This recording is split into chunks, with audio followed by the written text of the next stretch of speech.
આપણે સિમ્યુલેશનમાં છીએ કે નહીં એમ એની બી આજે ડિસ્કશન કરવાની છે. જોવા જઈએ તો સિમ્યુલેશનમાં કહેવાય. ધારો કે અત્યારે આપણે જે આપણી અરાઉન્ડ બધી વસ્તુઓ છે, ફોન લઈ લઈએ કે લેપટોપ લઈ લઈએ કે પછી ટીવી લઈ લઈએ, એડવર્ટાઇઝમેન્ટ લઈ લઈએ, બિલ બોર્ડ લઈ લઈએ, તો એ આમ મેટાફોરિકલી કહીએ તો સિમ્યુલેશન કહેવાય કે ભાઈ તમે તમારું ફ્રી વિલ કશું નહીં છે પણ નથી, તમને ઓપ્શન અવેલેબલ છે પણ તમે કદી વિચારતા નહીં, તમને જે સામે દેખાય એ તમે પરચેસ કરશો.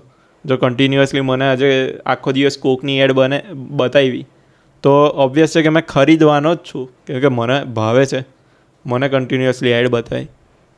અને કોઈ બી માણસ હોય આ વસ્તુ છે તો મારા મતે તો આપણે સિમ્યુલેશનમાં છીએ.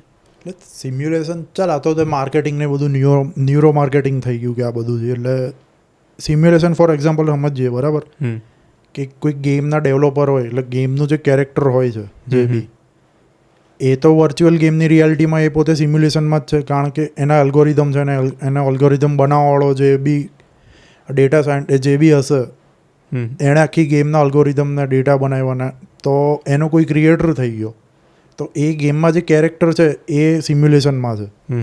એ રીતે આપણે બી અત્યારે જે બી વસ્તુ છે, આપણે તું છે હું છે, આપણે બધા એક સિમ્યુલેશનમાં જ છે. એવું આ યુનિવર્સ એક સિમ્યુલેશન છે. એ બહુ બધી આર્ગ્યુમેન્ટ છે. ધારો કે ને ઘણા બધા સાયન્ટિસ્ટો છે, એક સિમ્યુલેશન હાઇપોથિસિસ કરીને એક થિયરી છે, નિક બોસ્ટ્રોમ કરીને, એ બહુ મોટો ફિલોસોફર છે, ફિલોસોફર માઇન્ડનો ને આ બધી ડિપાર્ટમેન્ટમાં છે, એઆઈમાં ને એમાં. ઇલોન મસ્ક બી એને બહુ પ્રેઝ કરે એની સ્ટડીઓને, એણે જ પ્રમોટ કરેલી. તો એરો બી માને છે કે આપણે સિમ્યુલેશનમાં બિલીવ કરે છે કે છીએ. ઇલોન મસ્ક પણ માને છે કે આપણે સિમ્યુલેશનમાં જ છીએ. એટલે તો એણે ન્યુરો લિંક બનાવી. એટલે હવે એઆઈનો આ લોકોનો આપણને એવું બધું લાગે છે કે આ લોકો ડેટા કલેક્ટ કરીને આ બધી વસ્તુઓનો બિઝનેસ તો જનરેટ કરે જ છે કંપનીઓ, એ તો કરવાનું જ છે. પણ એક સાયન્ટિફિક પોઈન્ટ ઓફ વ્યૂ પર હવે જઈએ આપણે તો અત્યારે એવું છે કે એઆઈનો મેઇન પર્પઝ આ લોકોનો એવો છે કે આપણે માઇન્ડ બ્રેઇન બધું સુધી પહોંચી ગયા છે, આપણે કઈ રીતે ઓપરેટ થઈએ, પણ હજુ એ લોકોએ ક્રેક નહીં કરી શક્યા કે આ કોન્શિયસનેસ શું છે એમ, કે કોન્શિયસનેસ આવે છે કઈ રીતે, એ સબ્જેક્ટિવ છે કે ઓબ્જેક્ટિવ છે. ને અત્યારે તું ગૂગલ પર બી ટાઈપ કરશે ને કે સાયન્સના અનસોલ્ડ 5 ટોપ ક્વેશ્ચન છે જે હાર્ડ ક્વેશ્ચન છે, એમાં પહેલો જ ક્વેશ્ચન એ છે કે હાર્ડ પ્રોબ્લેમ ઓફ કોન્શિયસનેસ. 5 જે ક્વેશ્ચન છે ને એમાં 4 ક્વેશ્ચન કોન્શિયસનેસને રિલેટેડ છે, એમાં ફ્રી વિલ બી આવી ગયું. પછી હાર્ડ પ્રોબ્લેમ ઓફ કોન્શિયસનેસ જે મોરાલિટીનો છે એ બી થોડુંક ફ્રી વિલને રિલેટેડ જ આવી જાય, કોન્શિયસને રિલેટેડ. જે બી અત્યારે ટોપ 5 ક્વેશ્ચન છે ને ક્રેક નહીં થયા સાયન્સથી, એ બધા કોન્શિયસનેસને રિલેટેડ છે. ને આ જે એઆઈની ફિલ્ડમાં જે મટીરિયાલિસ્ટિક લોકો છે એ લોકો એવું કહે છે કે અમને 20-30 વર્ષનો ટાઈમ આપો, અમે એ બી ક્રેક કરી નાખીશું એમ. પણ કોન્શિયસનેસ એવી વસ્તુ છે, એમાં અલગ અલગ પોઈન્ટ ઓફ વ્યૂ છે. ખાલી સાયન્સનો પોઈન્ટ ઓફ વ્યૂ બી ના જોવો, એમાં ફિલોસોફીનો બી પોઈન્ટ ઓફ વ્યૂ જોવો પડે, રિલિજનનો પોઈન્ટ ઓફ વ્યૂ જોવો પડે, સ્પિરિચ્યુઆલિટીનો જોવો પડે. તો સ્પિરિચ્યુઆલિટીની આર્ગ્યુમેન્ટ પ્રમાણે, રિલિજનની આર્ગ્યુમેન્ટ પ્રમાણે તો કહે જ છે કે ભાઈ સિમ્યુલેશનમાં છે આપણે, માયા જે છે તે સિમ્યુલેશન જ છે. કે આપણે બીજી આર્ગ્યુમેન્ટ એવી આવે કે ફ્રી વિલ છે આપણી પાસે કે નથી, એ બી કોન્શિયસને રિલેટેડ છે. તો આની પર શું વિચાર છે તમારો કે આપણી પાસે ફ્રી વિલ છે? જો એમાં એક વસ્તુ છે, આપણું બોડી છે એ બી એક મેમરી છે, જો તમે એને જુઓ તો ધીમે રહીને. કારણ કે આપણી જે જીનેટિક્સ છે, જે આપણા માતા પિતા, જે આપણા પૂર્વજો, એ જીનેટિક્સ પર તારી બોડી બની, બરાબર. મારો જે બી બોડી છે તે એ બી એક મેમરી છે. તારું માઇન્ડ જે છે તે બી શું છે, આજુબાજુ તે બધું જોયું, તારી 5 ઇન્દ્રિયોએ જે વસ્તુ જોઈ તેનું ગેધરિંગ કર્યું, એની તારી મેમરી છે. તો એનાથી બહારનું કશું વિચારી નહીં શકવાનું, બરાબર. એટલે એક લિમિટેશન આવી ગઈ. એટલે જો માણસ આ જ વસ્તુ સાથે જોડાયેલો રહે, જો એની 5 ઇન્દ્રિયો જે જોયું છે તે વસ્તુ પર જ જો તમે આધારિત રહો, તો તમે કેવું છે કઠપુતલીની જેમ કામ કરશો. કે તમે જે જોયું છે, જે કર્યું છે, જે તમે જન્મથી અત્યાર સુધી તમે જે એક્સપિરિયન્સ કર્યો, તમારા જે અનુભવો છે, તમે એ પ્રમાણે કઠપુતલીની જેમ કામ કરશો, બરાબર. કારણ કે લોકોએ તમને જે શીખવાડ્યું તમે એ જ જોશો, બરાબર. દાખલા તરીકે કોઈ એક નાના ગામમાં કોઈ ખેડૂત છે, તેની માટે એની ગાય એક ગાય હોય કે ભેંસ હોય તે જ ઇમ્પોર્ટન્ટ છે. હવે કોઈ એક મોટો અમીર માણસ છે તેની માટે એના $20,000 કે $1,00,000 કે જે હોય તે એ ઇમ્પોર્ટન્ટ છે. એટલે તમે જે એન્વાયરમેન્ટમાં તમે જે પેદા થયા છો, તમે જે વર્ષમાં જે ટાઈમમાં, હવે દાખલા તરીકે 1,000 વર્ષ પહેલાં કોઈ પેદા થયું હોત, બરાબર, તે માણસ શું કરતો કે હું તો સમુદ્રમાં માછલી પકડવા જતો. અત્યારે પેદા થયા અત્યારે મારી જો શું કહેશે, હું તો સોફ્ટવેર એન્જિનિયર બની જઈશ, બરાબર, કારણ કે કોમ્પ્યુટર અવેલેબલ છે. એટલે તમે જે વસ્તુ છે, જે ટાઈમ છે એ પ્રમાણે તમે કરવાના. હવે તમે જો એનાથી બહાર ના નીકળો અને તમે સેમને સેમ વસ્તુ કર્યા કરો તો શું થાય, તમારી એક ટેન્ડન્સી બની જાય. દાખલા તરીકે મને કોઈ વસ્તુ ભાવે છે, જો મેં કર્યા જ કરું તો એ મારી ટેન્ડન્સી બની જાય. અને પછી આપણા બોડીનો શું છે કે એને હેબિટમાં તમારે, જો એનો લોકોએ કીધું કે હેબિટ તમારી બની જાય, તમે 21 દિવસ સુધી કોઈ કામ કરો તો હેબિટ બની જાય, એવી બધી બુક્સની થિયરી છે, બરાબર. હવે તો પછી શું થશે, તમે કોન્શિયસલી કામ નહીં કરી શકો, તમે કઠપુતલીની જેમ કામ કરશો. દાખલા તરીકે મેં હેબિટ પાડી દીધી કે હું સવારે 7 વાગે જ ઉઠીશ, તો સવારે 7 વાગે મારી બોડી એવી છે કે જે સવારે 7 વાગે જ તમારું કામ કરશે, બરાબર. તમે કોઈકને કોઈક અલાર્મ કે મ્યુઝિક મૂકી રાખો અને દર કલાકે વાગે તો તમારા માઇન્ડમાં 2 વાગ્યા કરશે. જ્યાં મેં ઇન્સ્ટાગ્રામને બધાની વાત કરી, તમે રીલ્સમાં એકને એક મ્યુઝિક જોયા કરતા હોય, તમારે એને એ નહીં કરવું, પણ તમે જ્યારે એક્ઝામમાં બેઠા ત્યારે કેવું એ જ મ્યુઝિક વાગે તમારા માઇન્ડમાં, તમને સડનલી યાદ. એટલે તમારું બોડી દરેક વસ્તુ રજિસ્ટર કરે છે જ્યારે હોય ત્યારે. તમારી 5 ઇન્દ્રિયો બધી વસ્તુ રજિસ્ટર કરે છે, તમે ઊંઘમાં છો ત્યારે બી. એટલે એ રીતે તમે જુઓ તે કઠપુતલી જેવું છે. પણ એવું નથી કે એમાંથી બહાર ના નીકળાય. મનુષ્ય, જો તમે કોન્શિયસલી વસ્તુ કરો, તમે અત્યારે અનકોન્શિયસલી બધી વસ્તુ કરો છો એટલે તમને કઠપુતલી જેવું લાગશે, પણ તમે જે કોન્શિયસલી વસ્તુ કરશો તો તમે એમાંથી બહાર બી નીકળી શકશો. હવે દાખલા તરીકે બધા એવું કહે છે કે મૃત્યુ નક્કી છે, બરાબર, તો તમે એક દિવસ મરવાના છો, પણ તમે હમણાં બંદૂક લઈને તમને ગોળી માર દો, તમે અત્યારે મરી જાઓ. પર્વત પરથી કૂદી જાઓ, તમે તરત મરી જાઓ, અને તમારો દિવસ આવે ત્યારે બી તમે મરી જાઓ. એટલે એક ચોઈસ તમારી પાસે છે કે તમે, તમારું એક ચોઈસ છે કે તમારે કઠપુતલી બનીને રહેવું છે કે તમારે ફ્રીડમ જોઈએ છે. પણ 90% લોકો, 90 તો નહીં, 99% લોકો કઠપુતલીમાં વધારે પસંદ કરે છે, કારણ કે એ લોકો એનાથી બહાર કશું વિચારી જ નહીં શકતા. હવે તમે 5 ઇન્દ્રિયોની વાત કરો તો 5 ઇન્દ્રિયો હું તમે એવું કહો છો, તમે જોઈ શું શકો છો, તમે પ્રકાશને સુદ્ધા નહીં જોઈ શકતા, બરાબર. તમે શું વસ્તુ જુઓ, જે વસ્તુ પ્રકાશને પાર નહીં થવા દેતી, અમારો હાથ છે એટલા માટે દેખાય છે કારણ કે તમે એ પ્રકાશને પાર નહીં થવા દેતી એટલે તમને દેખાય. તમને પ્રકાશ બી નહીં દેખાતો. તમે આસમાનમાં જો છો તમને તારા દેખાય, પણ વચ્ચેનું ખાલી વસ્તુ કશું ખબર નહીં. એ રેન્ડમનેસ એવું કહી શકે છે, એ બધી વસ્તુ રેન્ડમ છે એમ. ત્યારે એવું કહી દઈએ કે આ બધી વસ્તુ રેન્ડમ છે, પણ તમે જુઓ ને કે તમારું જે પરસેપ્શન છે ખોટું છે. દાખલા તરીકે તમે લાલ ગુલાબ જુઓ છો તો લાલ ગુલાબ લાલ કેમ છે? કારણ કે લાલ કલર રિફ્લેક્ટ કરે છે અને તમારી આંખોમાં આવે છે ને તમને લાલ દેખાય છે, પણ એ લાલ સિવાય બધું જ છે. પણ એ કલર, એમાં બી બહુ ડીક આર્ગ્યુમેન્ટ છે. લાલ ગુલાબ એ તો બહારથી લાલ તને દેખાય છે, એ બી તને કોઈ ખબર પડે કલર છે એટલે મારો એ છે કે તમારું જે પરસેપ્શન છે તે શું કહેવાય, ધૂંધળું છે. તમને જે વસ્તુ જેવી છે એવું તમારી દેખાતી નથી એમ. તમને એટલે આ લોકો એટલા માટે કહે છે કે આ સિમ્યુલેશન છે. એટલે છે જ, આ લોકો એટલા માટે નહીં, હકીકત છે. જો તમે સ્ક્રિપ્ચર્સ, આ તો સ્પિરિચ્યુઅલ પોઈન્ટ ઓફ વ્યૂ કીધો, બરાબર. એટલે તું સાયન્સની વાત કરે કે સ્ક્રિપ્ચર્સની વાત કરે, બંનેનો પોઈન્ટ એક જ છે. એ લોકો એવું કીધું કે આપણામાં ઓપ્ટિકલ ઇલ્યુઝન તો છે જ, કે આપણા જે સેન્સીસમાં છે એમાં બાય ડિફોલ્ટ આપણા નેચરમાં એરર છે, ત્રુટી છે. એના એક્ઝામ્પલો પુરાણોમાં બી છે, આપણા સ્ક્રિપ્ચર્સોમાં બી છે ને સાયન્સમાં બી છે. હિસ્ટ્રીની વાત કરીએ સાયન્સની, તો એરિસ્ટોટલના ટાઈમમાં એરિસ્ટોટલ એ બધા એવું માનતા હતા કે જે સૂર્ય છે, સન, એ પૃથ્વીની આજુબાજુ ફરે છે, પૃથ્વી સેન્ટરમાં છે. પછી આગળ જેમ ટાઈમ ગયો ત્યાં સુધી એવું જ બિલીવ કરતા હતા. પછી ગેલેલિયો આવ્યો ત્યારે ગેલેલિયોએ કીધું કે ના, આપણું ઓપ્ટિકલ ઇલ્યુઝન છે આપણું, એમ આપણું સેન્સીસનું બાય ડિફોલ્ટ ઇલ્યુઝન છે કે સૂર્ય ફરતો નહીં, આપણને એવું દેખાય છે ફરે છે. સૂર્ય સ્થિર છે, સેન્ટરમાં છે, અને પૃથ્વીને બીજા બધા ગ્રહો છે એની આજુબાજુ ફરે છે. અને આપણું સેન્ટર ઓફ યુનિવર્સ છે, એ યુનિવર્સનું સેન્ટર જે છે એવું કહેતો હતો કે આપણું સૌરમંડળ એ છે એમ.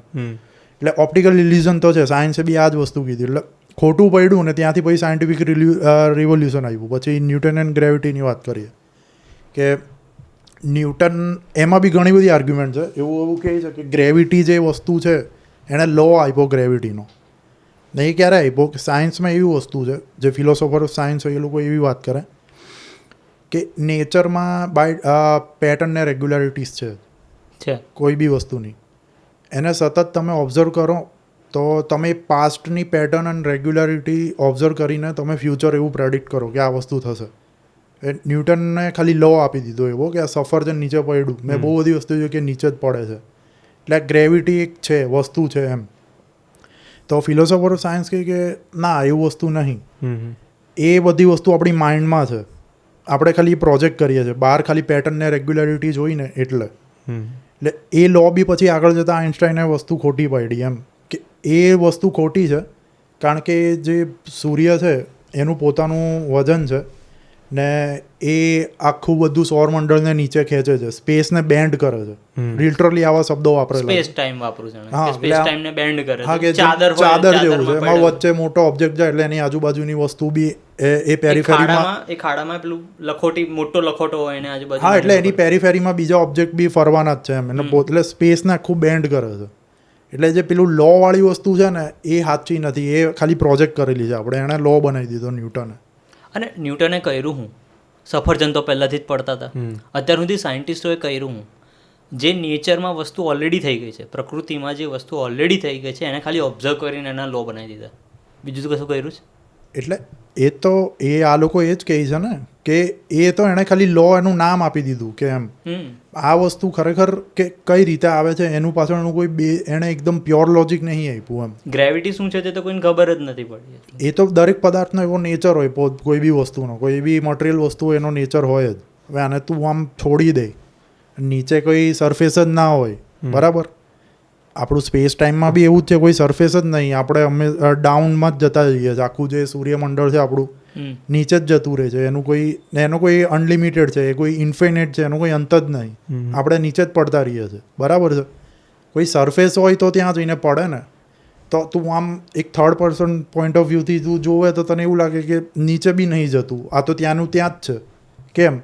કારણ કે નીચે કોઈ વસ્તુ છે જ નહીં કે કંઈ પડી શકે. હવે તું દૂરથી જોવે તો તને એવું લાગે કે નીચે જાય છે પણ ક્યાં જાય છે ક્યાં? એટલે નેચર કંઈક હોવું જોઈએ, એવું નહીં, રિલેટિવ છે વસ્તુ. દાખલા તરીકે આપણે એક ગાડી છે, બરાબર, એ ગાડી 60 કિલોમીટર પર જાય છે, હવે તું બી તારી બાઇક લઈને 60 કિલોમીટર પર ચાલવે તો એ ગાડી જોવે તો તને સ્ટેશનરી લાગશે. એટલે વસ્તુ રિલેટિવ છે, તું કઈ જગ્યાએ ઊભો છે ને શું છે એ પ્રમાણે રિલેટિવિટી, એટલે તો રિલેટિવિટીનો એણે સિદ્ધાંત એ રીતે આપ્યો છે કે રિલેટિવ છે, જે સમય છે તે રિલેટિવ છે, બરાબર. એટલે તમારી પોઝિશન શું છે ને તમે કંઈથી જુઓ છો એ પ્રમાણે તમને દેખાય વસ્તુ. એટલે આ ફિલ્ડમાં બી બહુ મોટા મોટા એવા થિંકરો થઈ ગયા કે એણે એ લોકોએ તો આઇન્સ્ટાઈનને એવું બધા તો માનતા જ હતા કે સાયન્સ પર બી તમે ડાઉટ કરી શકો, એવું જરૂરી છે નહીં કે બીજી વસ્તુ પર તમે ડાઉટેબલ કરી શકો. ત્યાં એથિઝમનું જે સૌથી વધારે કલ્ચર છે બહાર છે, આપણે ત્યાં તો એટલું બધું નહીં. તો એથિઝમવાળા લોકો હંમેશા રિલિજન પર વધારે ડાઉટેબલ કરતા હતા કે રિલિજનમાં આ વસ્તુ છે, તે વસ્તુ છે.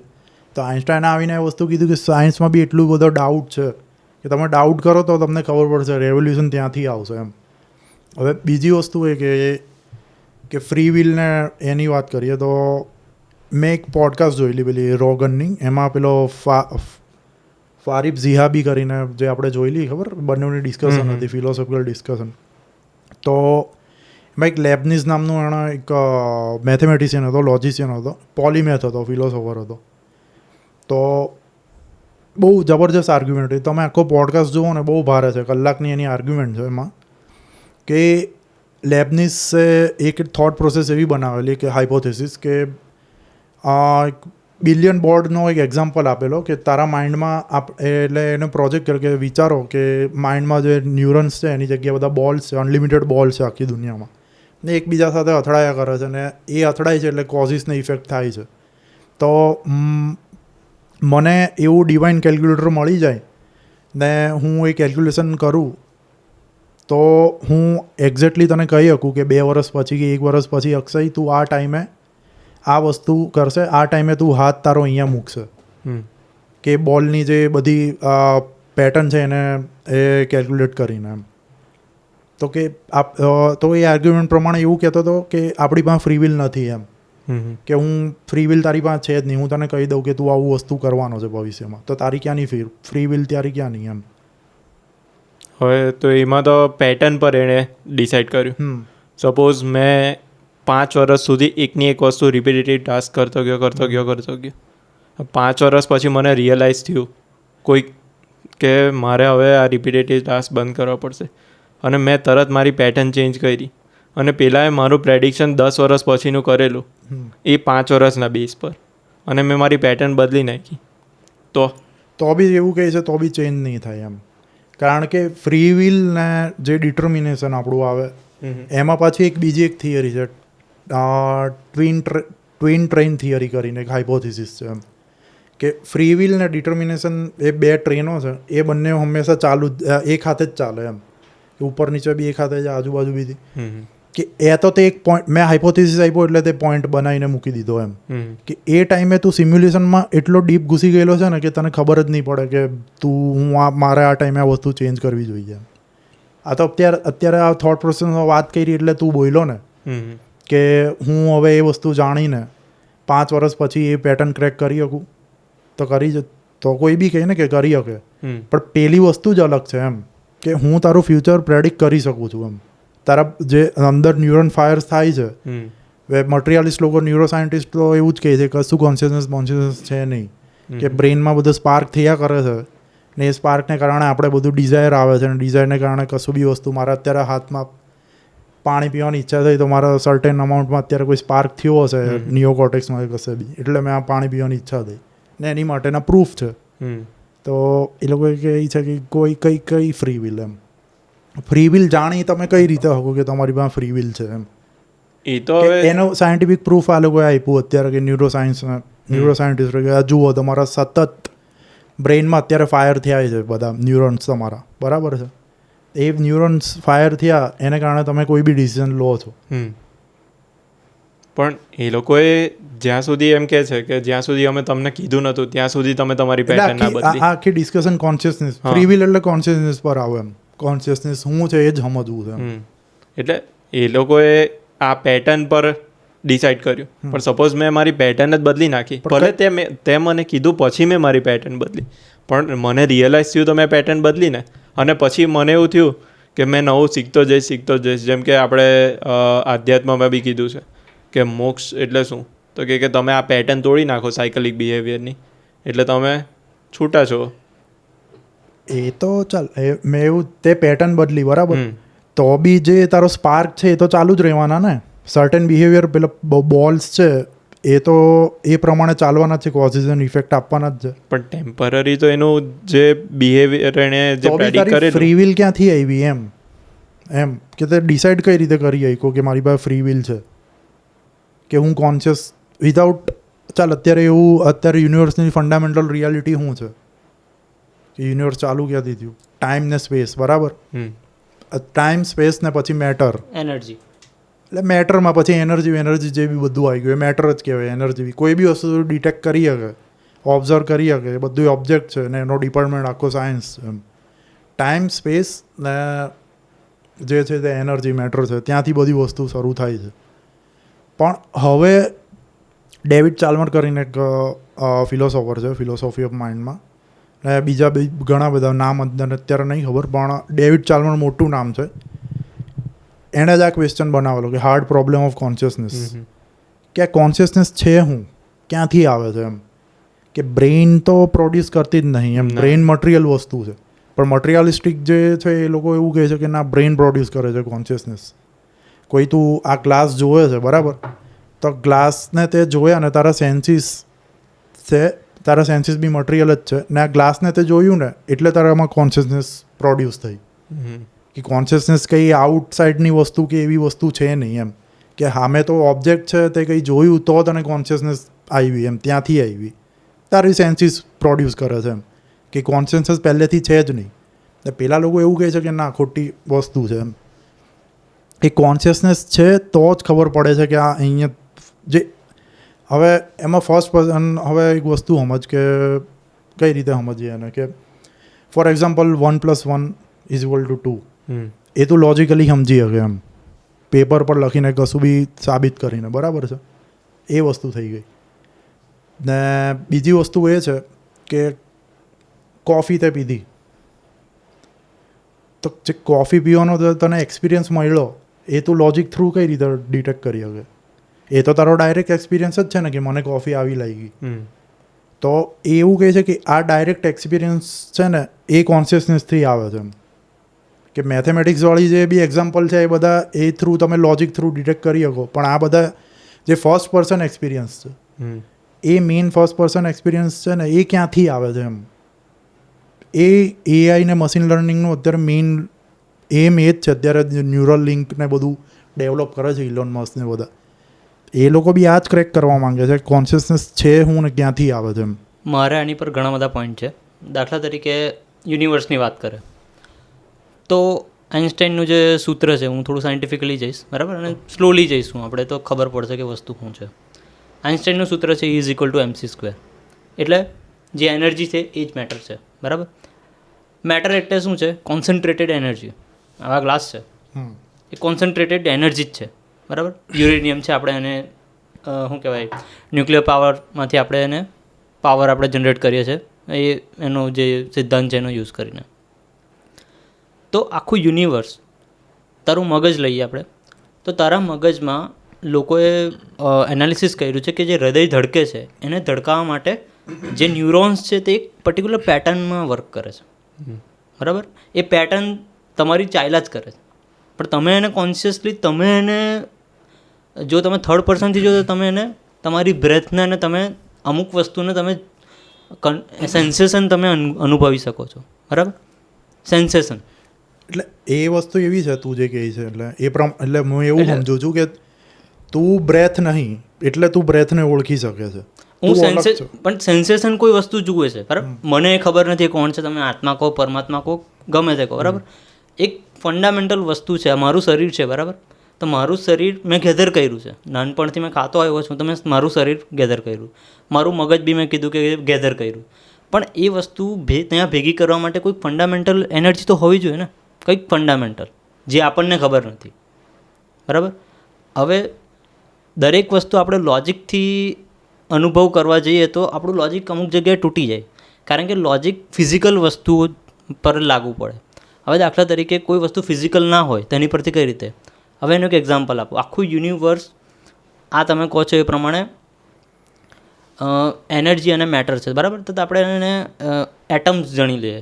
એક એટમ્સ છે જે એક સ્પેશિયલ ફ્રીક્વન્સી પર શું કહેવાય એને હલનચલન કરે છે બરાબર. ફ્રીક્વન્સી પર મુવમેન્ટ કરે છે એટલે આખો યુનિવર્સ ધબકે છે એ ટાઈપનું છે. વાઇબ્રેશન થાય છે, એક એટમ્સ છે એટલે આખું તારું યુનિવર્સ કોઝ અને એના પર જે તે થિયરી આપી એ પ્રમાણે ચાલે છે. મેં નહીં આપી એટલે તે કીધું તે પ્રમાણે ચાલે છે બરાબર. એટલે આખા એટમ. હવે જે ક્વેશ્ચન આપું તો સાયલન્સ શું છે? જે વસ્તુની સાયલન્સ શું છે કોઈને ખબર નથી કે સાયલન્સ શું છે, કારણ કે આખું જે વાઇબ્રેશન છે, જે વાઇબ્રેશન નથી એ સાયલન્સ છે. હવે જો તમે યોગિક સાયન્સને બધા કહો છો, જે આપણું સ્ક્રિપ્ચર એને તમે રિફર કરો તો એને સી વાકે છે બરાબર, સાયલન્સને. એ કોઈને ખબર જ નથી કે શું છે, કારણ કે એ તમારા બિયોન્ડ વસ્તુ છે કે છે શું તમને કોઈ આઈડિયા જ નહીં, કારણ કે બધું વાઇબ્રેશન છે તો આ શું છે. એટલે આ બધા તમે જેમ જેમ તમે ડીપ જતા જાઓ કે આ બધું મેં ભેગો કરેલું છું બરાબર, તમારું શરીર તમે ભેગું કર્યું, તમારું મગજ તમે ભેગું કર્યું, પણ તમે જ્યારે શાંત બેઠા હોય ત્યારે તમને એટલું તો ખબર પડે કે કોઈક થર્ડ પર્સન છે. તમે એમ ચાલતા હોય ત્યારે તમને ખબર નહીં, પણ તમે એવું અનુભવ કરી શકો છો કે તમે તમારા મગજના વિચારોને બી જોઈ શકો છો બરાબર. તમને એવું ફીલ તો થશે જ કે કોઈક થર્ડ પર્સન છે, તમે તમારા મગજના વિચારો તમે પેદા થાય તે બી એક એઝ અ થર્ડ પર્સન તમે જોઈ શકો. તો રાઇટ નાઉ તું એક્સપિરિયન્સ કરી શકે ને કશે બી કોઈ બી મોમેન્ટમાં અત્યારે. હા, ગમે તે મોમેન્ટમાં, પણ તમારી અંદર એક અનુભવ છે. હવે એ કોણ છે તે ખબર નથી આપણને, બટ તમે એને અનુભવ કરી શકો છો. એટલે આપણે જે સ્પિરિચ્યુઆલિટીને બધું એ છે એ વસ્તુ એની પર વધારે મેટર કરે છે કે તમે એ વસ્તુને અનુભવ કરો જે તમારી અંદર છે. કારણ કે જો તમે દરેક વસ્તુ કઈ રીતે, મારા હાથ પર કીડી ચાલે છે તો એની સેન્સેશન હું અનુભવી શકું છું, પણ મારા શરીરમાં આટલું બધું લોહી વહે છે એની સેન્સેશન કોઈ નહીં. એટલે તમારા જે અનુભવ છે તે બધા અનુભવ બહારના છે બરાબર ને, પણ એ અનુભવ છે આવે છે કંઈથી, તમને અંદરથી જ કશેકથી જગ્યાએથી તમે એને અનુભવ કરી શકો છો. તમે શ્વાસ લો છો તો શ્વાસનો અનુભવ કઈથી આવે છે, તમને સેન્સેશન થાય છે. તમારી શ્વાસ નળીમાં હવાનું સેન્સેશન તમે એને અનુભવ કરી શકો છો. કોઈ તમને હાથ પકડે છે, બરાબર, તો તમને શું લાગે છે, તમે એનો હાથ અનુભવ કરો છો? તમે એનો હાથ નહીં અનુભવ કરતા, તમે તમારા હાથની સેન્સેશન અનુભવ કરો. એ બીજો પકડે છે એટલે કોઈ તમને ગલી કરતું હોય તો તમને ગલી થાય, પણ તમે પોતે જ ગલી કરો તો શરીરને ખબર હોય છે, તમે એનો અનુભવ. પણ એ અનુભવ કોઈક અંદર વસ્તુ ફંડામેન્ટલ છે, બરાબર. દાખલા તરીકે લાઇટ બલ્બ હોય તો અંદર કોઈ ફંડામેન્ટલ એનર્જી તો હશે જ ને કે જે આ વસ્તુ ચલાવતી હશે, તે આપણા અનુભવમાં નથી. એટલે આ વસ્તુ કેવું, સાયન્સમાં તમને વાર લાગશે હજુ એ લોકોએ ફિગર આઉટ કરતા, એટલે એ લોકો આને ફિગર આઉટ કરવાની ટ્રાય કરે છે કે આ કોન્શિયસનેસ છે. એટલે એમાં એવું છે કે જે ફિલોસોફીમાં બધી અલગ અલગ થોટ ઓફ સ્કૂલ છે, બરાબર. એમાં તો મટીરિયાલિસ્ટ લોકો એવું કહે છે કે જે અમે કે અમને 20-30 વર્ષનો ટાઈમ આપો, અમે ક્રેક કરી નાખશું. પણ બીજા બધી થોટ ઓફ સ્કૂલ તો એવું કહે છે કે કોઈ દિવસ તમે ક્રેક નહીં કરી શકવાના, કારણ કે એ વસ્તુ મટીરિયલ જ નથી, બરાબર. કોઈ વસ્તુ મટીરિયલ હોય જ નહીં તો તમે કઈ રીતે નોન ફિઝિકલ વસ્તુ ફિઝિકલ છે તે તમે એને મેજર કરી શકશો, જે ફિઝિકલ ના હોય તો મેજર કરી શકશો. એટલે સબ્જેક્ટિવ એક્સપિરિયન્સ છે, બરાબર છે. એ આ લોકો સાયન્ટિફિક ફિલ્ડમાં એને ક્વાલિયા કહે છે, ડેવિડ ચાલ્મર ને બધા ક્વાલિયા કહે એમ, કે ફર્સ્ટ પર્સન એક્સપિરિયન્સ. કે એમાં બી એક થોટ પ્રોસેસ છે ટ્રાયેંગલની, બર્કલીનું ટ્રાયેંગલ એવું લખશો ને, બર્કલી ટ્રાયેંગલ, કે એમાં પહેલાં એવું તને એવું કહે કે મગજમાં કે તું વિચાર લે કે draw triangle with colour of blue, કે બ્લુ કલરનો એક ટ્રાયેંગલ ડ્રો કર, રેડ કલરનો કર, બરાબર. ટ્રાયેંગલ એટલે હું જેને 3 એંગલ હોય ને એમાં કોઈ તું કલર મૂક, કોઈ બી આવા 5-6 કલર. હવે એવું કહે છે કે એવો ટ્રાયેંગલ ડ્રો કર કે એનો કોઈ કલર જ નહીં, કોઈ કલર જ નહીં. કઈ રીતે ડ્રો કરશે, કઈ રીતે કરશે એમ? લગભગ તો લોકો ટ્રાન્સપરન્ટ ડ્રો કરે, મતલબ થાય જ નહીં ને, પણ કોઈ કલર જ નહીં, કોઈ કલર વગર કોઈ કલર જ નહીં હોય, બરાબર છે. તો તું એ વસ્તુ ઓળખી કઈ રીતે શકે? તને ખબર જ નહીં પડે કે આ વસ્તુ અહીંયા છે કે નહીં એમ. ના વ્હાઇટ ના કોઈ કલર જ નહીં, કોઈ કલર નહીં, હવા જેમ. હા ચાલ, કલર જ નહીં. હા, હવાને તો આપણે ઓળખી બી શકીએ છીએ, કારણ કે અનુભવ કરી શકે છે હવાને, કારણ કે આપણે બ્રેથ લઈ શકીએ, બરાબર. એટલે આપણા સેન્સીસ થ્રુ આપણને ખબર પડે કે ભાઈ એટમોસ્ફિયર, એર છે ને બધું છે, બરાબર છે. પણ એવું ઓબ્જેક્ટ બનાવતું કે એનો કોઈ કલર જ નહીં, તો આ કલર ક્યાંથી આવે? એટલે એનો હાઇપોથેસિસ એવો હતો કે એ જે સબ્જેક્ટ ફર્સ્ટ પર્સન જે સબ્જેક્ટિવ એક્સપિરિયન્સ છે એ હોય ને તો જ તમે કોઈ ઓબ્જેક્ટ આપી શકો, કોઈ કલર કશું બી વસ્તુ એડ કરી શકો. વિધાઉટ ફર્સ્ટ પર્સન એક્સપિરિયન્સ કશું છે જ નહીં. એટલે આ લોકો એવું માને છે ને કે ફંડામેન્ટલ રિયાલિટી યુનિવર્સની ટાઈમ, સ્પેસ ને પછી મેટર. તો ડેવિડ ચાલ્મર ને બધા અત્યારે હા મરતું માની ગયા છે કે પહેલું કોન્શિયસનેસ મૂકો, પછી ટાઈમ, સ્પેસ ને મેટર. કે કોન્શિયસનેસ જ નહીં હોય તો કઈ રીતનો હેનો ટાઈમ, હેની સ્પેસ, કયું મેટર? કોન્શિયસનેસ જ નહીં. તું ઇમેજિન કર કે તારા આઉટ ઓફ કોન્શિયસ એક્સપિરિયન્સ તું કંઈ ઇમેજિનેશન કરી શકે કોઈ આઉટસાઇડ ઓફ કોન્શિયસનેસથી. હવે વિધાઉટ કોન્શિયસનેસ તું કઈ રીતે કઈ વસ્તુ ઇમેજિનેશન કઈ રીતે કરી શકે? કઈ રીતે થાય? એમ થાય જ નહીં ને. પેલું ટ્રાયેંગલનું બર્કલીનું જે આર્ગ્યુમેન્ટ હતી, આ બર્કલીની છે, મસ્ત છે એ આર્ગ્યુમેન્ટ, બહુ બ્યુટિફુલ આર્ગ્યુમેન્ટ છે કે એવો ટ્રાયેંગલ ડ્રો કર કે એનો કોઈ કલર જ નહીં. એક એક્ઝામ્પલ આપું. બીજું એક્ઝામ્પલ છે ઊંઘ.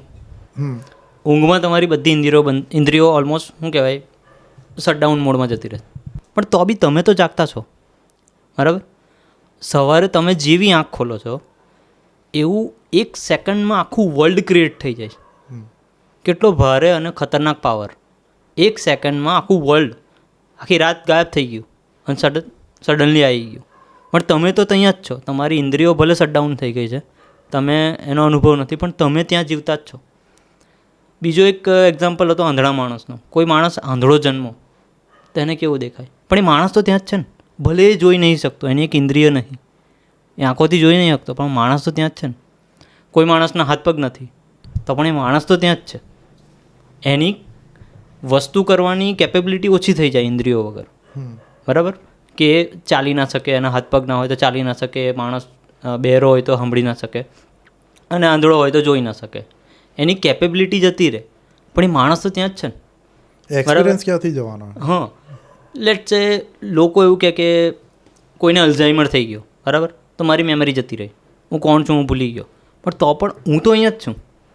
મારી પર્સનાલિટી બદલાઈ જશે, મેં બધું ભૂલી ગયો હશે એટલે કોઈને ઓળખ્યું, એટલે મારો બિહેવિયર ને મારી પર્સનાલિટી જે બની છે બરાબર તે વસ્તુ બદલાઈ જશે, પણ હું તો અહીંયા જ છું એઝ અ થર્ડ પર્સન, હું તો અહીંયા જ છું.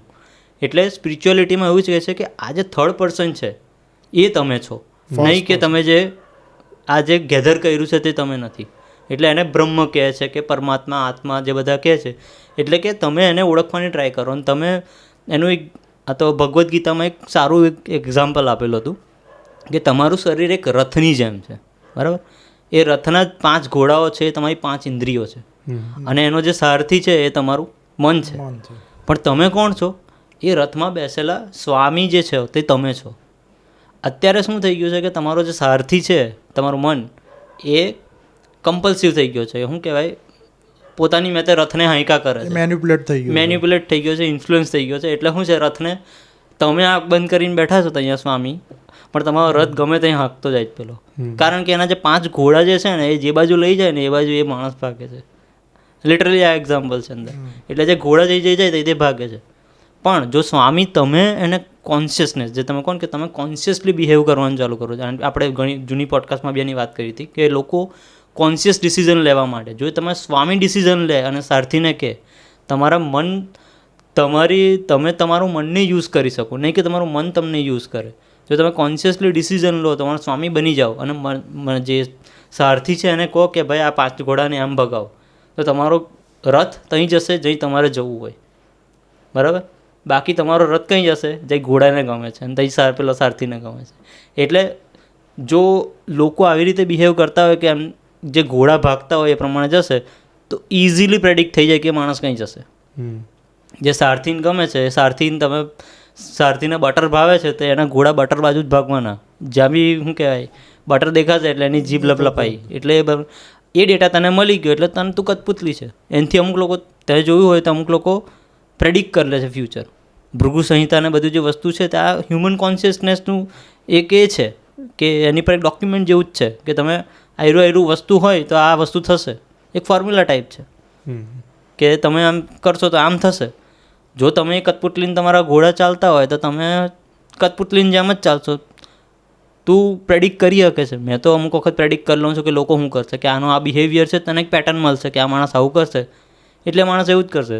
તું ધારી બી શકે છે કે લોકો કયા દિવસે કયા કપડાં પહેરીને આવશે તે બી તું પ્રેડિક્ટ કરી શકે. પણ જે માણસ કોન્શિયસલી હોય તે ગમે તે કરી શકે છે, એને તું પ્રેડિક્ટ નહીં કરી શકે. કારણ કે એનું મગજ જે કોન્શિયસ માણસ છે એનું એક જ ધ્યેય હશે કે આ સાયકલ એને ખબર પડી જશે. તું સાયકલમાં ફરતો હોય તો એ કોન્શિયસ માણસને સાયકલમાંથી બહાર નીકળવું હશે. એટલે કોન્શિયસલી જે બિહેવ કરતો હશે એ સ્ટ્રેટ લાઇનમાં ચાલશે, જ્યારે જે અનકોન્શિયસલી જે જીવતા લોકો છે એ બધા સાયકલમાં ચાલ્યા કરશે. એમને ખુદને ખબર નહીં હોય, સવારે ઉઠશે, બ્રશ કરશે, જોબ કરશે, ઊંઘી જશે, બસ. એમનો બધાનો તું અત્યારે જો લોકોનો ધ્યેય શું છે, જન્મ લો, ભણો, જોબ લો, લગ્ન કરો, તમારા છોકરા પેદા કરો, છોકરાને US કે ભાઈ ભણાવો, છોકરાને લગ્ન કરાવી દો, એમના છોકરા થઈ જાય અને ભાઈ તમે મરી જાઓ. આનાથી એક્સ્ટ્રા હું કર્યું, આનાથી એક્સ્ટ્રા બીજાનું હું? આ જ સક્સેસફુલ લાઈફ અત્યારે બધાના મગજમાં છે. જો તમે સક્સેસફુલ લાઈફની જે ડેફિનેશન કાઢો તો આનાથી વધારે કશું નહીં. એમણે ના સમાજ માટે કશું કર્યું ના કશું નહીં. એમને બસ આ જ લીટીમાં જીવવું છે. અને બધાએ આ ડેફિનેશન જોઈને બનાવી દીધી કે બસ આવી રીતે જ જીવવાનું. તો આવું જીવન કોઈ મતલબ નહીં. તો આ કઠપુતલી મેં તો હમણાં ફિગર આઉટ કરી લીધી. આ કઠપુતલી સિમ્યુલેશન આટલું જ કરવાનું. એ વચ્ચે મરી ગયા તો ગયા. બાકી તમારો ડેફિનેશન તો આ જ છે ને કે આટલી જ વસ્તુ કરવાની. જન્મ મરણનો આ એક તમે પેટર્નમાં જીવો તો તમે આવી રીતે કરો. હવે એમાં આપણા દાખલા તરીકે કોઈ સાધુ સંતો હોય તે પેટર્ન તોડ નાખે છે. તમે જુઓ, જે તમે હિમાચલ બાજુને બધે જાઓ તો અમુક હોય છે બધા અઘોરીઓ, સાધુ, યોગીઓ, બધા સંતો જે હોય ત્યાં પેટર્ન તોડ નાખે છે. તો એ એમની રીતે જીવે છે. અને જૂના બી જમાનામાં ઘણા બધા સ્વામી વિવેકાનંદ લઈ લો કે બધા છે, એમણે પેટર્ન તોડ નાખી, એ પેટર્નમાં નહીં રહ્યા. હવે તમે આ પેટર્નમાં રહો તો તમે કઠપુતલી છો. પેટર્નની તમારી પાસે તું કહે છે ફ્રી વિલ, પણ તમારી પાસે ચોઈસ તો હોય જ છે. દરેક મુમેન્ટ, જીવનની દરેક મુમેન્ટ પર તારી પાસે ચોઈસ હોય છે કે તારે શું કરવાનું, પેટર્નમાં જવું કે ના જવું. પણ તું માઇન્ડ તારું બંધ રાખી દે, સ્વામી તારો ઊંઘતો રહે, તો પછી સારથી તારો ભાઈ ઘોડા ભગાવે અને પછી તું તારો રથ સીધો ઉપર જવાને બદલે સીધો નીચે જાય. આમાં રિક એન્ડ મોર્ટીમાં એક મસ્ત એક્ઝામ્પલ આપેલું હતું કે બેટરીવાળું. હા ના બેટરીવાળું નહીં, બીજું એક. એમાં એવું હતું કે રિક અને મોર્ટી એક ગેમ રમવા જાય અને ત્યાં છે ને ગેમ સિમ્યુલેશનવાળી હોય, એટલે એની આગળ એક VR પહેરાઈ દે અને પછી છે ને હીરાને મગજમાં બી એના વિચારો નાખે, એટલે હીરો એક છોકરાને જન્મે છે, પછી એક નોર્મલ લાઈફ જીવે છે, છોકરામાંથી એડલ્ટમાં આવે છે, એડલ્ટહુડમાંથી મેરેજ થાય છે, મેરેજમાંથી બુઢો થાય છે, કેન્સર થાય છે, અને પછી હીરોએ કેન્સરમાંથી સર્વાઈવ કરી અને ફરી એની એવી ને એવી લાઈફ જીવે છે અને પછી મરી જાય છે, એટલે ગેમ ઓવર થઈ જાય. પછી છે ને રીક આવે એમ કે તારી આ જ ભૂલ છે, એમ કે તું કેન્સરમાંથી સર્વાઈવ કરીને બી ફરી એની જ સાયકલમાં ગયો, એમ કે હું જો હતો ને તો આ પેટર્ન તોડતે, અને પછી હીરોએ રમવા બેસે ને એટલે પેટર્ન તોડી નાખે, એટલે બધા જ જોવા આવી જાય કે જો આણે પેટર્ન તોડી નાખી છે.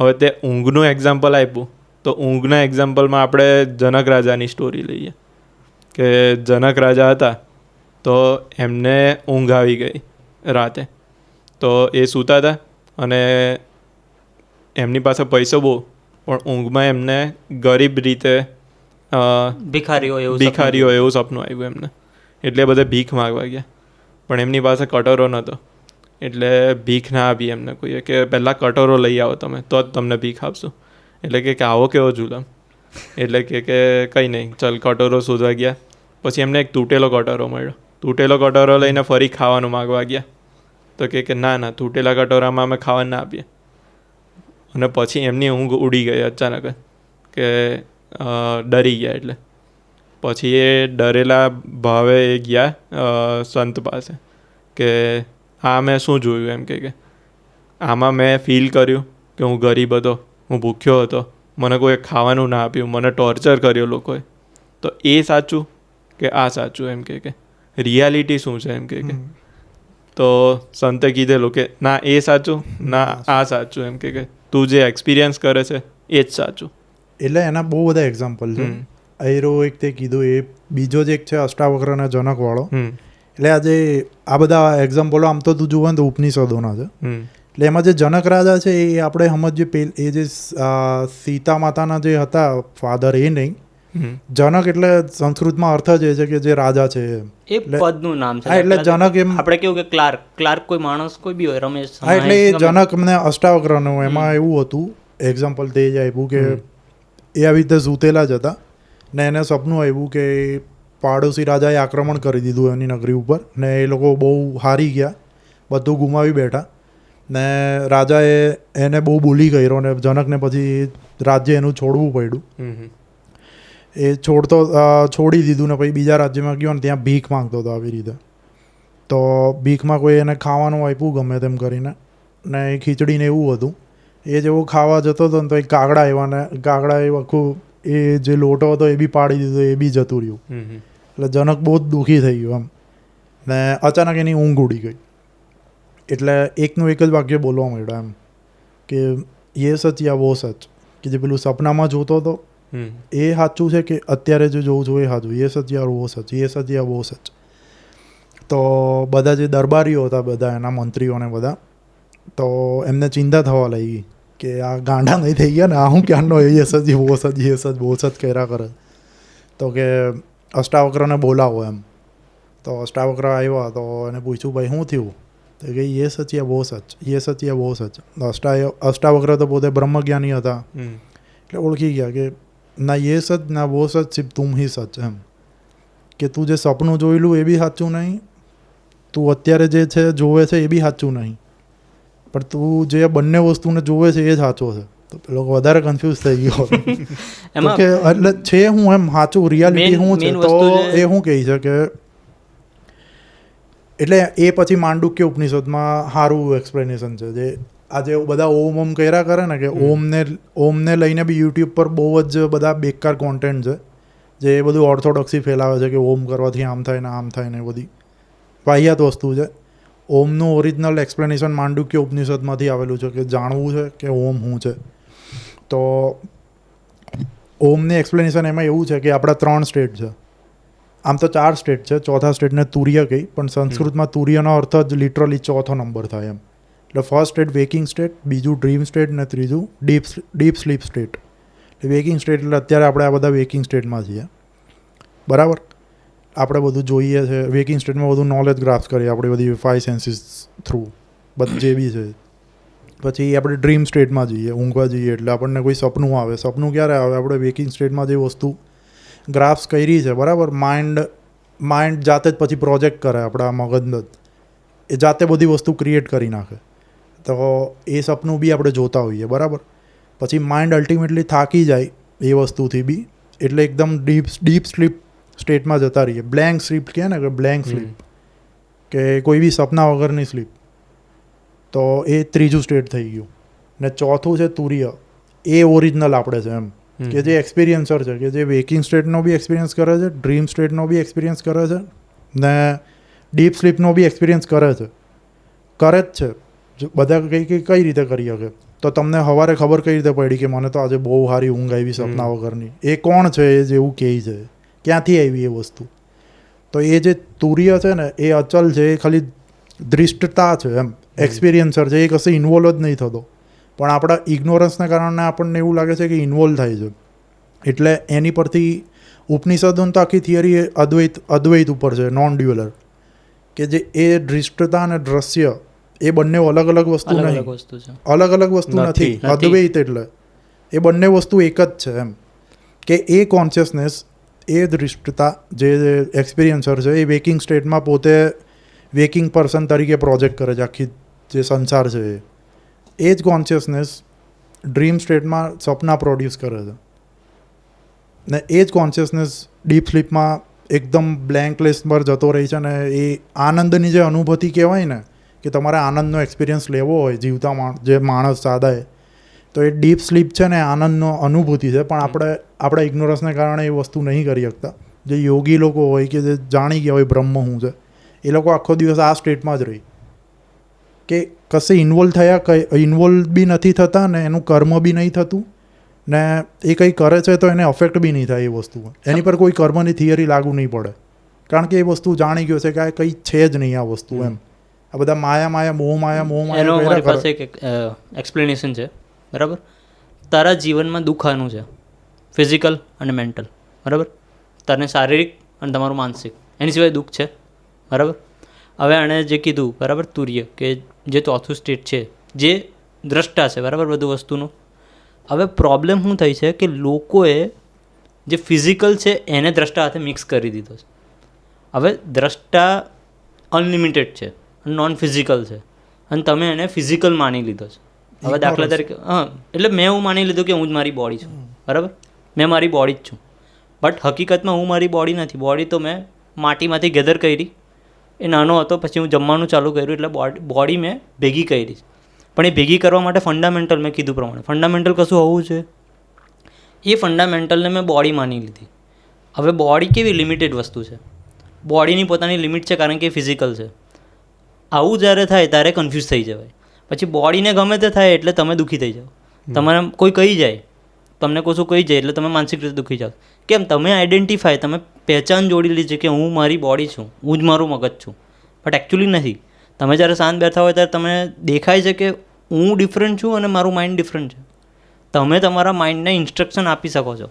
અત્યારે સૌથી મોટી પ્રોબ્લેમ એ છે કે તમારું મગજ તમારા ઇન્સ્ટ્રક્શન પર નહીં ચાલતું, સ્વામીના ઇન્સ્ટ્રક્શન પર પેલો એ નથી ચાલતો, એનો સારથી. એ સારથી પોતપોતાનું જ કામ કર્યા કરે. સારથી સ્વામીને નચાવે છે અત્યારે, બરાબર. જ્યારે તમે તમારા સ્વામી બનીને તમે મગજને ઇન્સ્ટ્રક્શન આપશો ને તમારું મગજ એવું હોય તો તમે કહો કે તમે દુઃખી રહેશો કે સુખી રહેશો. એટલે તમે ખાલી તમારા ફિઝિકલ અને માનસિકથી તમે થોડું ગેપ બનાવી દો, તમે અંતર બનાવી દો, તેને આ લોકો એવું કહે છે કે આનંદમય. એટલે લોકો આનંદમંદ થઈ જાય, કારણ કે તમારું અત્યારે જે બધું દુઃખ છે તે ફિઝિકલ ને મેન્ટલ છે. તમે જો એનાથી થોડું ડિસ્ટન્સ બનાવી દો, બરાબર. કારણ કે વસ્તુ કેવી હોવી જોઈએ, આ મારો હાથ છે, બરાબર. મારો હાથને મારે જે યુઝ કરવો હોય તે હું કરી શકું છું, બરાબર. મારે આ ગ્લાસ ઉઠાવવો છે, મેં ઇન્સ્ટ્રક્શન આપ્યું, ગ્લાસ ઉઠાઈ ગયો. હવે આ હાથ મારો, મેં કીધું પ્રમાણે મને તમાચ મારવા માંડે તો દર મિનિટે, પણ તમારું મગજ આ જ કરે છે. લોકોનું મગજ આવું જ છે, બધાને તમાચ મારે. પ્રોબ્લેમ એ છે દેખાતું નહીં, એટલે બધાને એવું કે બધા આવા જ છે. બટ એ ખોટું છે એકચ્યુઅલી. મગજ એવું હોવું જોઈએ કે પડેલું છે સાઈડ પર, તમે એને યુઝ કરવો છે, ઉઠાવો, યુઝ કરો, અને પછી એને સાઈડ પર મૂકી દો. જો તમારા આ સ્ટેટ આવી જાય તો તમે તમારી ફિઝિકલ અને તમારી મેન્ટલથી થોડું ડિસ્ટન્સ પર તમે રાખી શકશો. એટલે તમને 3 અલગ વસ્તુ દેખાશે.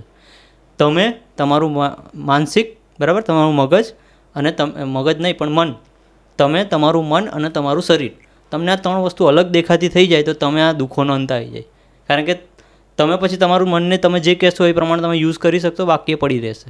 અત્યારે શું થાય છે, તમારું મગજ અને તમારું મન એટલું બધું ચાલે છે, એમાં એનર્જી કેટલી વેસ્ટ થાય. તમે કન્ટિન્યુઅસલી કશું વિચાર્યા જ કરો. કેમ? તમે પહેચાન બનાવી લીધી કે મારું શરીર જ મેં છું. એ તમે એક જાતની પહેચાન બનાવી લીધી. એટલે તમે વિચાર્યા જ કરશો.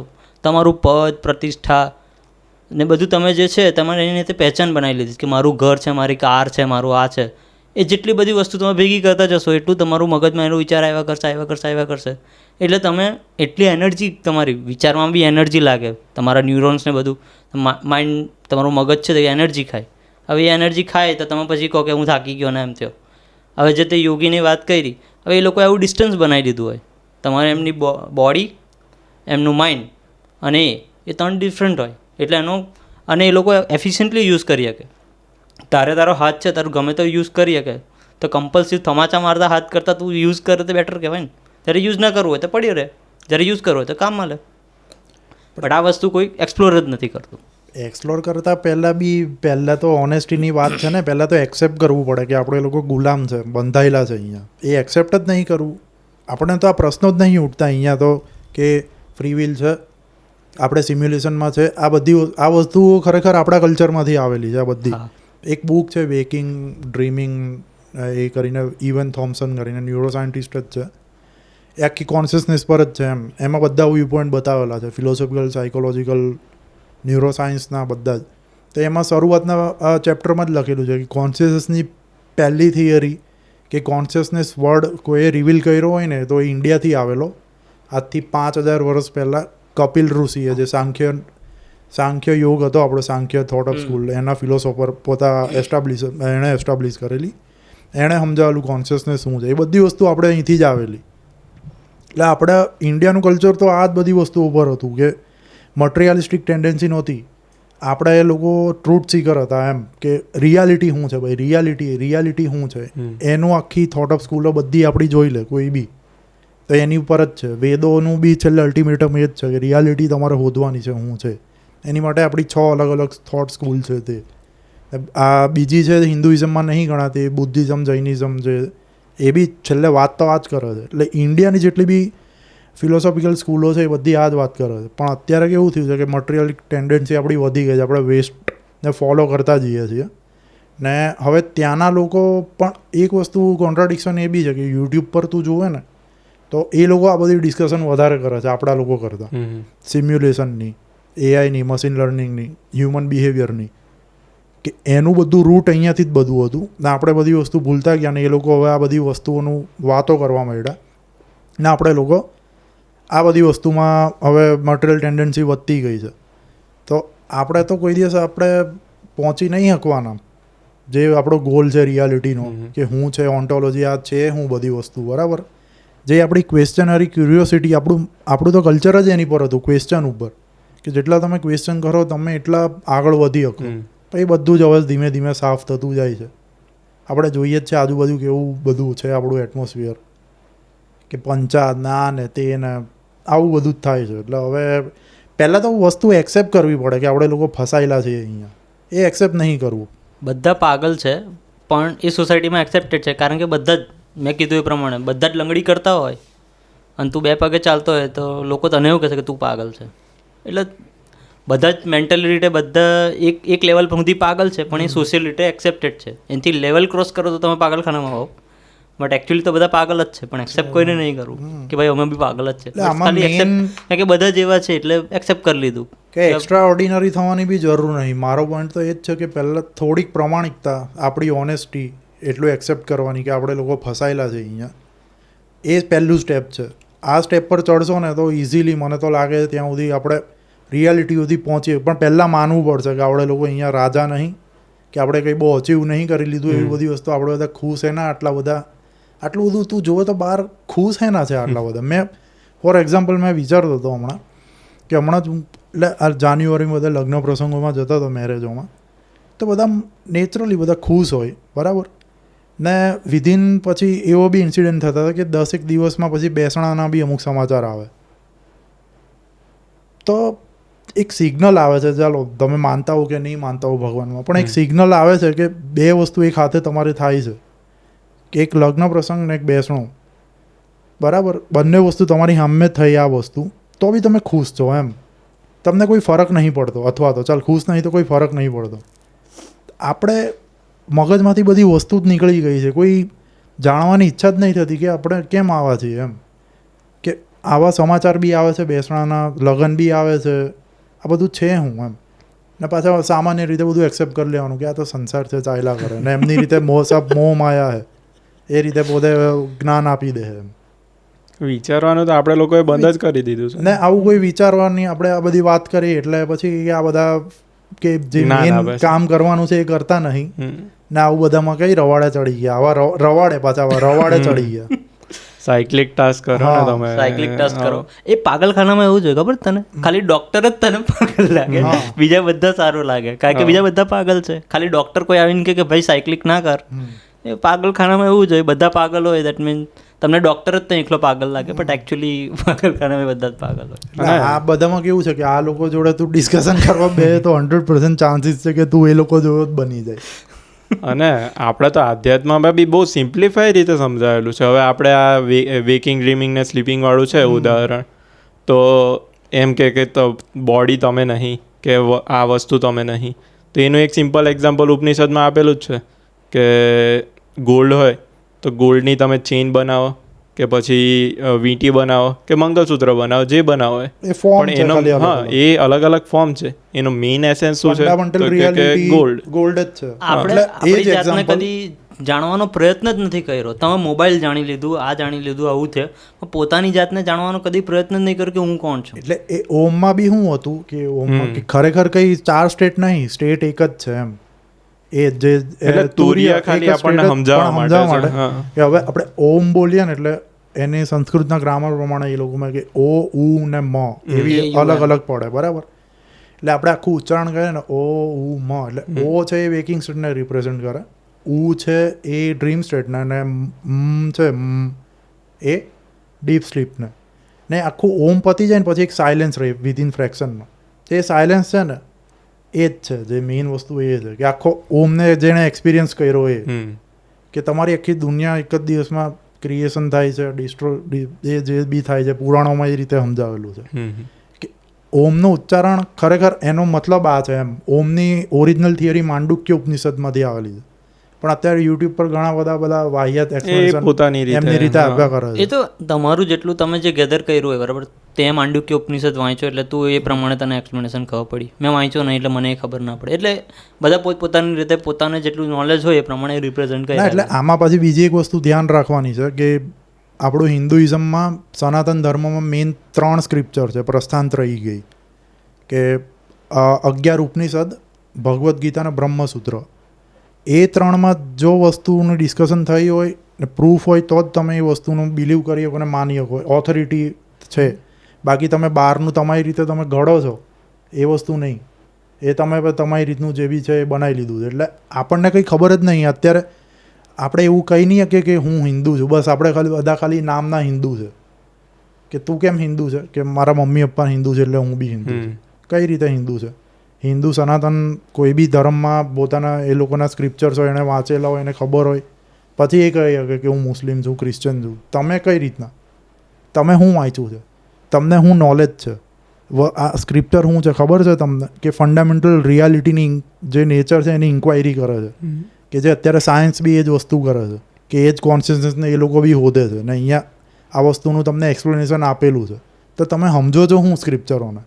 ને જે બી સ્ક્રિપ્ચરને ફોલો કરતા હોય એને પાછા કઈ રીતે રિપ્રેઝેન્ટ કરે કે બિચારા તરીકે. બિચારો કે પાગલ, બિચારો છે. તો પાગલ કોણ છે ખરેખર? પાગલખાનામાં ડોક્ટર જ પાગલ છે. આપણે પાગલ છે કે એ બિચારો પાગલ છે? પાગલખાનામાં ડોક્ટર જ પાગલ છે. ફસાયેલા છે આપણે સિમ્યુલેશનમાં, એક માયામાં માયા કરો છો, પાછા હસતા હસતા એ મોહ માયા છે. હસો આખી જિંદગી બસ પછી હશે જ બધા. પેલા ઉપર બી સિમ્યુલેશન જો ક્રિએટર હશે એ બી હશે જ કે આખી જિંદગી આમ જ પતાવી દીધી હતી કે તને 90 વર્ષ 80 વર્ષ આપેલા તે કર્યું હું આ જ કર્યું, પંચાયત કરી, આ બધું ભેગું કર્યું, એકબીજાની ઉડાવી, ઠાકડી કરી, આ જ ને છેલ્લે જ્ઞાનની વાત કરે એટલે મોહ માયા આવું બોલી દીધું. તને આટલા વર્ષ આપેલા તે કર્યું હું. અને મોહ ને માયાનો મિનિંગ બી આ લોકોને નહીં ખબર પડતી. એ તો બસ બધી ખાલી દૂર બોલી કાઢવાનું કે મોહ માયા છે. બોલી નાખો. ઓરિજિનલમાં મોહ ને માયા ખબર પડે ને તો તમે કદી આવી રીતે શાંતિથી બેસો નહીં અથવા તો આવી મસ્તીઓ ના કર્યા કરો. તમારા મગજ પર એમ એટલા વિચારો થોડીક ચાલુ અસર થઈ તો જાય થાય ને, એમ. હા, એટલા વિચારો ચાલુ થઈ જાય ને કે તમે આમ એક ટાઈમે તો તમે નેગેટિવ જતા જ રહો. પણ નેગેટિવ છે આ રિયાલિટી છે, અગલી નેગેટિવ. લોકો કઈ ન્યુટ્રલ, કઈ ન્યુટ્રલ કઈ નહીં. ન્યુટ્રલ નહીં. આ ચોખ્ખું કીધેલું છે પૂરું બધું જ કે આ દુઃખ છે ભાઈ. બુદ્ધના તો 4 નોબલ ટ્રુથ હતા. પહેલું જ ટ્રુથ કે આખો સંસાર છે સફરિંગ પર છે. વસ્તુ જ અહીંથી જ આવી. ચાલ કઈ રીતે તું બુદ્ધે કહી દીધું છે આ વસ્તુ. અત્યારે બુદ્ધિઝમ બહુ પોપ્યુલર છે, વેસ્ટર્ન લોકો બી માને છે. તો એ લોકો આટલા રેશનલ છે, વેસ્ટર્ન જે ઇન્ડિવિજ્યુઅલ છે એ લોકો બુદ્ધિઝમને માને છે. આપણે હિન્દુઇઝમ ને બુદ્ધિઝમ એક જ વાત કરે કે ફંડામેન્ટલ વસ્તુ દુઃખ છે, કે દુઃખમાંથી તમારે નીકળવું છે તો આ વસ્તુ છે, આ વસ્તુ ફોલો. એટલે એક્સેપ્ટ કરવું જ પડે કે નેગેટિવ છે, અહીંયા કોઈ પોઝિટિવ વસ્તુ છે નહીં. એટલે વસ્તુ એ જ છે કે તમે તમારું શરીર અને તમારા મનને જાણી લીધું કે હું આ જ છું, બરાબર. પ્રોબ્લેમ આ જ છે ને. બુદ્ધે શું કીધું હતું? મેડિટેશન કે આત્મજ્ઞાન શું છે, બરાબર? End of suffering.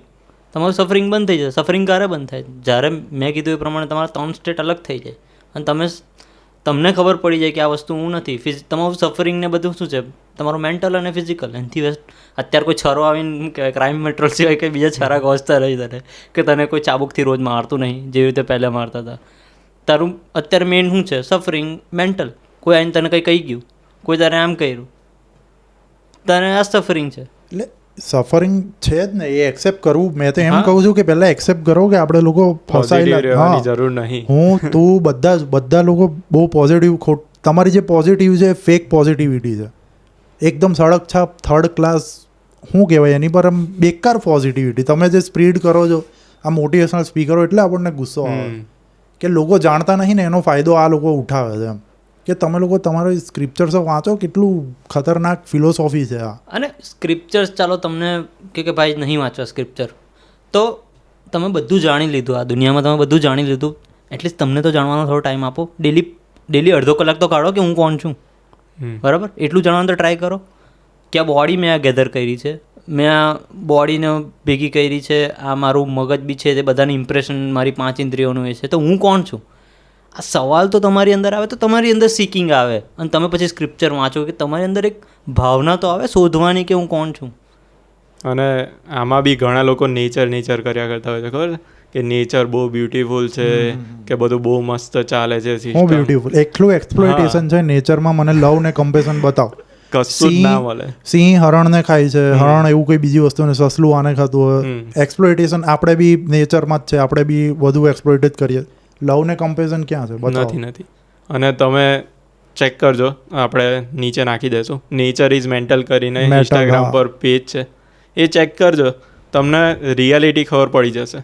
પણ રિયાલિટી અગલી છે, એક્સેપ્ટ કરવું. ખબર શું પડી જાય, બધાને ખબર છે, પણ માનવું નહીં. આપણે એક ભૂલ કરી દીધી. આપણે આપણી જાતને બહુ સન્માન આપી દીધું છે, એમ કે આપણે તો બહુ સારા લોકો છીએ, આપણે તો બહુ સાફ સુથરા લોકો છીએ.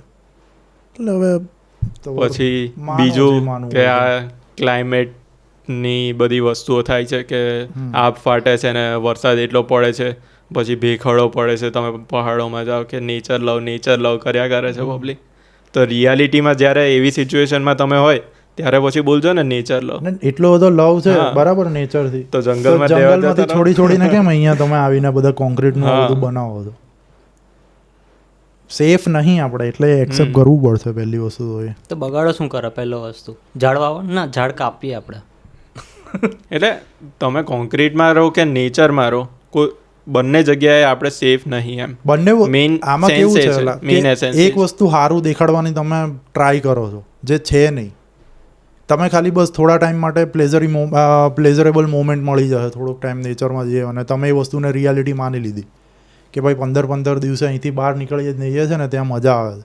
પણ એ છે નહીં, એ ખાલી પ્લેઝરેબલ મોમેન્ટ છે. પ્લેઝરનું નેચર શું છે પ્લેઝરનું નેચર મોમેન્ટરી છે. એટલે જ બુદ્ધાએ બીજું સૂત્ર આપ્યું કે બધું જ મોમેન્ટરી છે, કે આ વસ્તુ આવશે ને જતી રહેશે, વસ્તુ આવશે ને જતી રહેશે.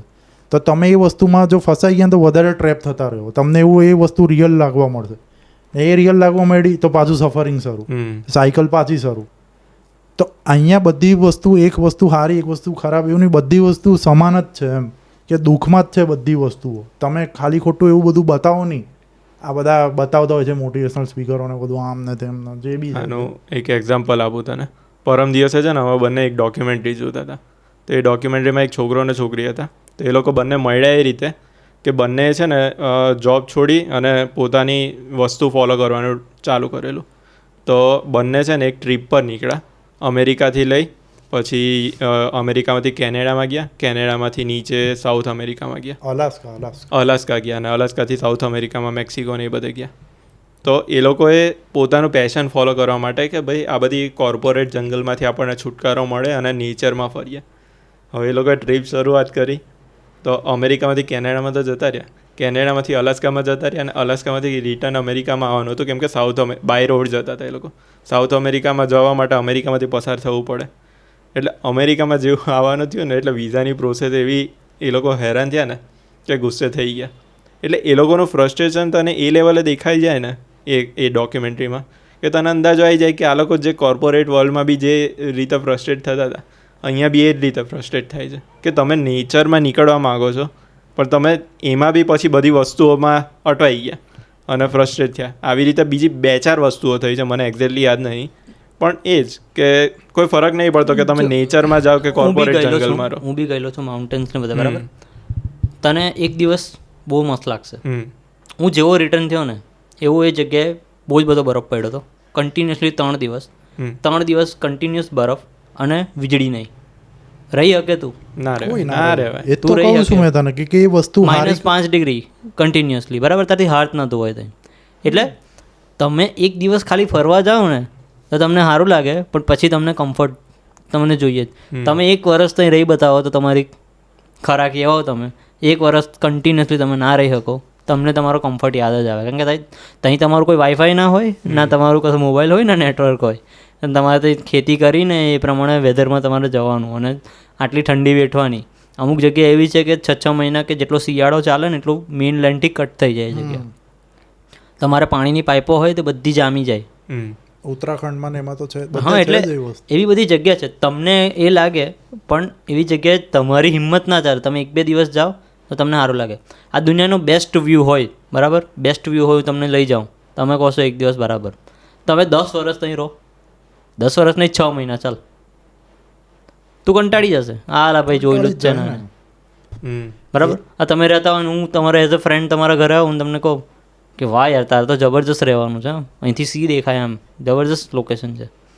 એ જ તો પોઈન્ટ છે કે આપણે લોકો કેમ એવું રિપ્રેઝન્ટ કરીએ છીએ કે એક વસ્તુ સારી છે ને અહીંયા આ મૃત્યુલોક પર, પૃથ્વી નહીં મૃત્યુલોક કીધેલું છે આપણા ઋષિ મુનિઓએ, જાણકાર હોય છે ખરેખર સાચું છે કે મૃત્યુલોક અહીંયા કોઈ અમર નહીં, એટલે મૃત્યુલોક પર બધી વસ્તુ સમાન છે, બરાબર. તો આ લોકો કેમ એવું બતાવવા માંગે કે એક વસ્તુ સારી છે ને એક વસ્તુ નહીં સારી? બંને બધા માનો કે બધી વસ્તુ અહીંયા એક સમાન જ છે. અહીંયા દુઃખ છે, સફરિંગ છે, અહીંયાથી નીકળવાનું છે. અહીંયા આ વસ્તુથી તમને પૃથ્વીથી પ્યાર મોહબ્બત કે લવ એવું ના થઈ જવું જોઈએ, તો તમે બોન્ડેજમાં જતા રહ્યા. જન્મ આની માટે લીધો છે, જો આપણે સ્ક્રિપ્ચર ફોલો કરે, જન્મ તમારી ઈચ્છાઓ, બાકી વચ્ચેની ઈચ્છાઓ છે, તમારા ઇગ્નોરન્સના કારણે જે ટેન્ડન્સી છે તમારી તે થઈ ગઈ છે. એનું પેલું એક્ઝામ્પલ આપ્યું હતું કે દાખલા તરીકે મેં જન્મ લીધો અને મેં મોટિવેશનલ વિડીયો જોયા, બરાબર. મોટિવેશનલ વિડીયો જોઈને 10 વર્ષની ઉંમરે મારું થઈ ગયું કે મારી જિંદગીનો મકસદ છે 2 કરોડ રૂપિયા ભેગા કરવા. હવે લેટ છે હું 20 વર્ષનો થયો ને 25 વર્ષનો થયો ને મેં જોબ લાગી, તો મારું પહેલું કામ શું હશે? સેલરીમાંથી 70% હું બેંકમાં નાખીશ, બરાબર. હું મારી સેલરીને એવું જ કરીશ, કારણ કે મારો જીવનનો ધ્યેય છે 2 કરોડ રૂપિયા ભેગા કરવા. 2 કરોડ રૂપિયા ભેગા કરવા એ મારું થોડા વખતમાં ટેન્ડન્સી બની જશે. એટલે મારી અંદર એ વસ્તુ તમારી મેમરી, દાખલા તરીકે તમે રોજ 7 વાગે ઉઠતા હોય તો તમારું એક હેબિટ બની જાય, એવી એક હેબિટ એક તમારી મેમરી બની જશે, બરાબર. હવે તમે કહો કે મેમરી ખોટી, મેમરી બરાબર છે. તમારું હૃદય એક સ્પીડે ધડાઈકા કરે છે કન્ટિન્યુઅસ, એટલે શરીરની આ વસ્તુ છે, શરીરે પોતાનું ચલાવવા માટે આ રીતની સિસ્ટમ બનાવી છે. એને આપણે કર્મ કહીએ છીએ કે ગમે તે, પણ એ રીતે તમારી સિસ્ટમ ચાલે છે કે તમારું હૃદય એટલું ધડાકા કરે. હવે મેં મારી ટેન્ડન્સી બનાવી દીધી, બરાબર. મેં એ જાળમાં ફસાઈ ગયો કે મારે 2 કરોડ રૂપિયા ભેગા કરવા. મેં બધી સેલરી હું આવી રીતે 70% સેલરી હું બેંકમાં નાખું, બરાબર, ભેગા કરવા માટે. અને એક દિવસ મારું એક્સિડન્ટ થઈને હું મરી ગયો, બરાબર. હવે થશે હું, હવે તમે જો આત્મા પરમાત્મા કે તમારે જે કહેવું હોય છે, જે કોન્શિયસનેસ જે છે હું રહી ગયો, પણ એની પર એક પર્ટ રહી ગયું. જે પછી આપણી વસ્તુ છે તે 3 તમારા લેયર પર ઇમ્પ્રિન્ટ થાય, તમારી ફિઝિકલ બોડી પર, તમારી મેન્ટલ બોડી પર અને તમારી એનર્જી બોડી પર. હવે એનર્જી બોડી પર બી તમારી આની પ્રિન્ટ રહી જાય. એટલે પ્રકૃતિ પછી જોશે કે આ માણસનો ટેન્ડન્સી શું છે કે આને તો ભેગું કરવું ગમે છે. હું ભેગું કરું એ પ્રકૃતિને નહીં ખબર, એને ખાલી ભેગા કરવાથી મતલબ છે કે આ માણસને ભેગું કરવું ગમે. એટલે પછી શું થશે, મને મધમાખીના શરીરમાં એન્ટ્રી મળી જશે.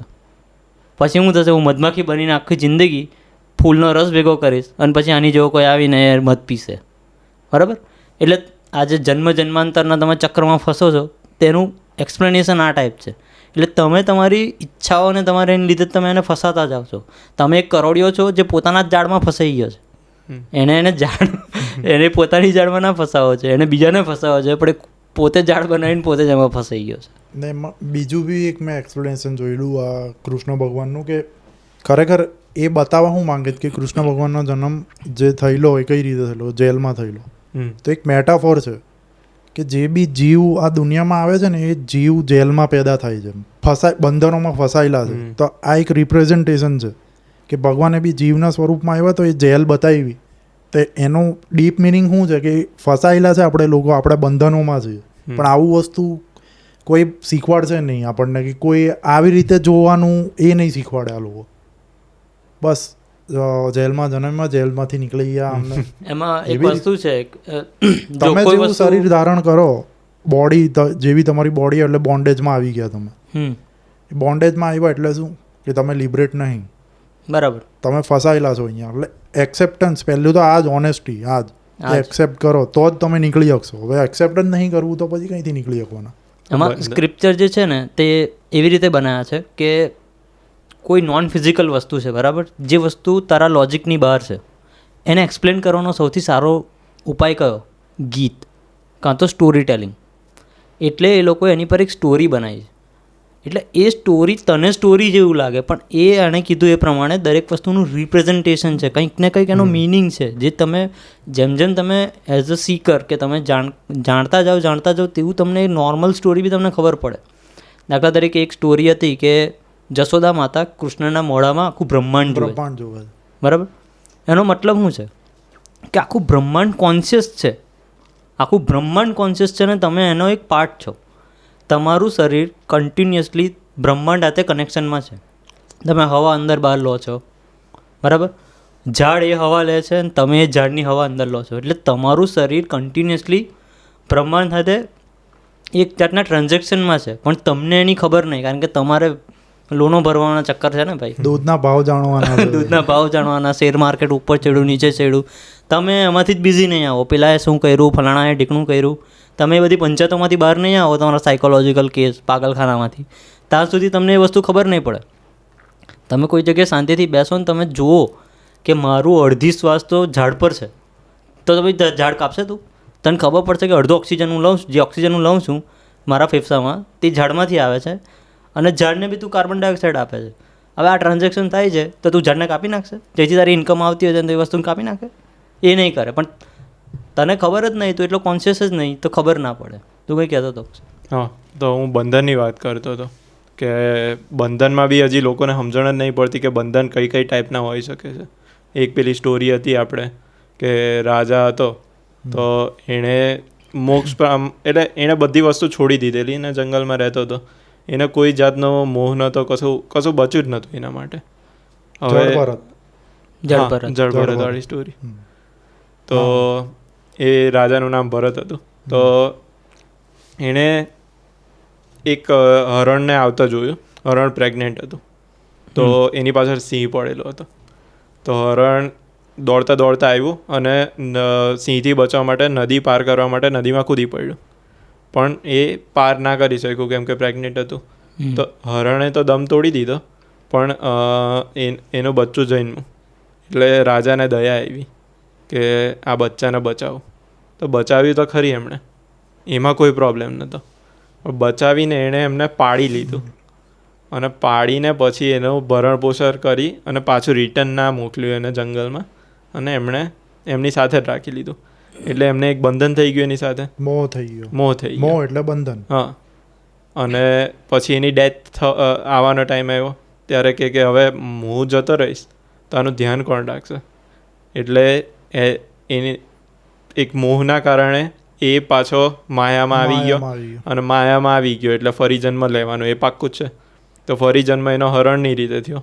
એટલે હરણમાં પછી એની તપસ્યાના લીધે એને યાદ રહ્યું કે મારો જન્મ આ રીતે થયેલો છે અને હવે મારે મોક્ષ માટે ફરી મનુષ્ય જન્મ લેવો પડશે. એટલે હરણનું જીવન એણે એ રીતે જીવ્યું ને કે ફરી એને મનુષ્ય અવતાર મળ્યો, અને મનુષ્ય અવતાર ફરી એને એક બ્રાહ્મણને ત્યાં મળે. તો એને નાનપણથી જ યાદ હતું કે હવે મારે મોક્ષ લેવાનો છે, મારે કશું બચ્યું નહીં આ જિંદગીમાં, બસ આ એક જ કારણ છે કે અહીંયા આવ્યો છું, મોક્ષ લેવાનો છે. એટલે એણે નાનપણથી બોલવાનું બંધ કરી દીધું. એના મમ્મી પપ્પા સાથે કે ભાઈ સાથે કોઈ સાથે એટેચમેન્ટ જ નહીં. એટલે પબ્લિક અકળાય, એના પર જબ્બર જ અકળાય કે આ જળ જેવો છે, કશું બોલતો નહીં, કશું કરતો નહીં, કંઈ કામ નહીં આવડતું આને. પછી એના મમ્મીને એનું નામ જળભરત પાડી દીધું. એના મમ્મીને એટલું ટેન્શન થાય કે હવે અમે મરી જશું તો શું થશે આનું, કેમ કે આના ભાઈઓ બી આને સાચવશે. પછી એના મમ્મી પપ્પાની ડેથ થઈ ગઈ, મોટા થયા એ લોકો. એના ભાઈઓ એને સાચવે નહીં, ખખડાવે, બરાબરનો ઘરના કામ કરાવડાવે. તો પેલો કામ બી એ રીતે એની રીતે જ કરે કે કંઈ બહુ વિચારવાનું નહીં, બસ કામ કરવાનું કહે તો કરી નાખવાનું. તો એક દિવસ પાણી પાવાનું કીધું તો કે પાણી પાવ્યું એણે, તો એણે છે ને બીજું બધું બી પલાળી કાઢ્યું. એટલે પેલો આવીને અકળાયો, એમ કે બંધ મગજ, એમ કે જળ જેવા સાલા ખબર નહીં પડતી તને, એમ કે પાણી મેં છોડમાં પાવાનું કીધું હતું તે બધું પલાળી નાખ્યું આજુબાજુનું. એટલે એમ કે નીકળી જા ઘરમાંથી, એમ કે આ તારું ઘર નહીં. એટલે ત્યારે પેલો બોલ્યો એમ કે તમે સાચું કીધું, આ મારું ઘર નહીં. એમ કે અહીંયા આ પૃથ્વી પર કોઈનું જ ઘર નહીં, એમ કે મારો છોડો. અને એમ કરીને નીકળી ગયો. પછી એને એક વેપારી મળ્યો રસ્તામાં. તો વેપારી પાલકીમાં જતો હતો. તો પાલકીવાળા છે ને એકદમ ધીરું ધીરું ચાલતા હતા. એટલે પેલો અકળાયો વેપારી, એમ કે બળ વગરના, એમ કે થોડું ફાસ્ટ ચાલો ને. તો કે થાકી ગયેલા છે આ લોકો, તો થોડો આરામ આપીએ. તો થોડો આરામ આપ્યો ને ત્યારે જળભરત ત્યાંથી નીકળ્યો. એ રાજા હતો, લગભગ વેપારી નતો, એક રાજા હતો જે જતો હતો. એટલે કહાની ગમે તે રીતે કહી શકશે.